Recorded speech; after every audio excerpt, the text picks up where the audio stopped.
মানুষদের সাথে আলোচনা করি তখন কিন্তু এখন আর ওই যে আমাদের মধ্যে মানে আওয়ামী লীগ, বিএনপি, জামাত, ছাত্রদল, ছাত্রলীগ, শিবির, বাম ডান এগুলো নিয়ে আলোচনা হয় না। আমরা মুরব্বীদের উপরে খুব ক্ষুব্ধ। বাচ্চারা শুধুমাত্র গুলির সামনে দাঁড়াবে, দেন হচ্ছে বিপ্লব চলে যাবে, তারপরে পোস্ট ভাগাভাগি হবে। আমি এটা বলতে চাই না যে 24 সেন্ট্রিকই হিস্ট্রিটা হইতে হবে, নট নেসেসারিলি যে 24কে কেন্দ্র করে সবকিছু ঘুরবে আবর্তন হবে না। আমাদের হিস্ট্রি তো অনেক আগে থেকে শুরু হয়েছে। প্রত্যেকটা জিনিসকে তার প্রপার কন্ট্রিবিউশনটাকে অ্যাকনোলেজ করে সেটাকে আমাদেরকে মনে রাখতে হবে যে নদীরকে বাঁধ দিয়ে কখনো রোখা যায় না। নদীটা যদি হচ্ছে কি খরস্রোতা হয়ে থাকে, আপনি যখনই রুখতে যাবেন সে তার রাস্তা করে নিবে। যেমন আওয়ামী লীগের আমরা জনগণের চেয়ে বিকল্প খুঁজে নিয়েছি।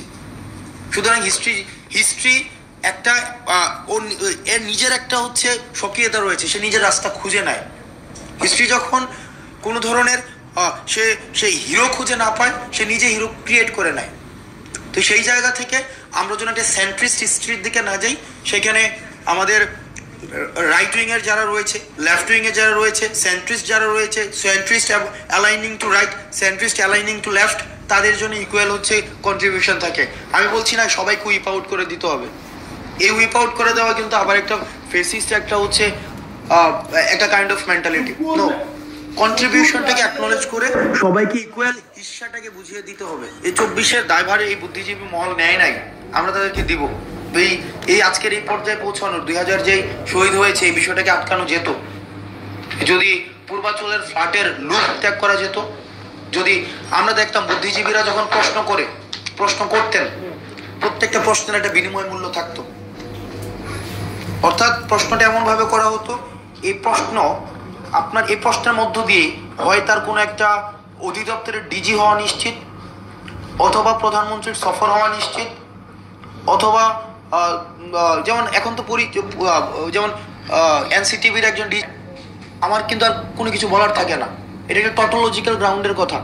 অর্থাৎ এটা হচ্ছে আপনি একদম স্টপ করে দিচ্ছেন। ঠিকই তো, আমার বাবার আগে তো আর আমি আসি নাই। সো এটা হচ্ছে কি মানে historically it is supposed whoever comes first তারাই হচ্ছে সবচেয়ে বেশি জানবে।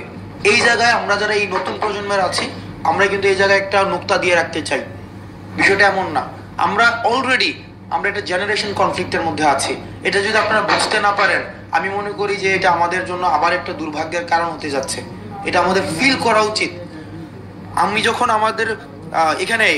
এখানে প্রত্যেকটা মানুষকে চেহারা দেখে মোটামুটি আমি লোকেট করতে পারি যে তারা কোন বুদ্ধিজীবী মহলে বিলং করে। কারণ আমি এখানে অধিকাংশ মানুষকে আমি অনেক বছর ধরে চিনি, তাদের কথা শুনি, তাদের কথা জানি, অধিকাংশ মানুষকে। তো তাদেরকে আমি জানি যে তারা কোন বুদ্ধিজীবী, তার হচ্ছে শিখরটা কোথায়। তো তখন আমি যখন আমার প্রজন্মের মানুষদের সাথে আলোচনা করি তখন কিন্তু এখন আর ওই যে আমাদের মধ্যে মানে আওয়ামী লীগ, বিএনপি, জামাত, ছাত্রদল, ছাত্রলীগ, শিবির, বাম ডান এগুলো নিয়ে আলোচনা হয় না। আমরা মুরব্বীদের উপরে খুব ক্ষুব্ধ।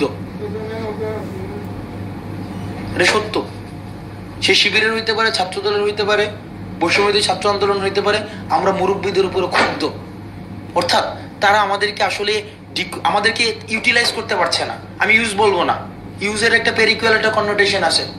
আমি বলবো যে তারা আমাদেরকে ইউটিলাইজ করতে পারছে না।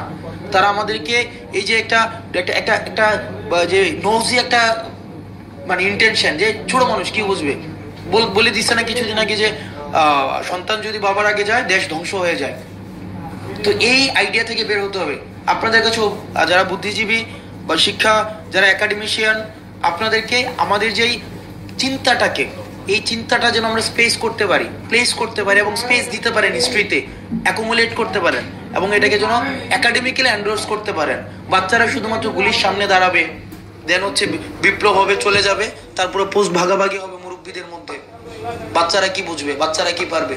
নো, আপনারা তাদের মতামত নেন, তাদেরকে কিভাবে হিস্ট্রিতে লোকেট করা যায়, তাদের এই যে কন্ট্রিবিউশনটাকে কিভাবে অ্যাকনোলেজ করা যায়, এই বিষয়গুলোকে একাডেমিক্যালি এন্ডোর্স করেন। তাহলে যে আমাদের পূর্ব প্রজন্মের অভিজ্ঞতা এবং তরুণ প্রজন্মের যে সাহস, এই দুইটার সংমিশ্রণে আমাদের আগামীর বাংলাদেশ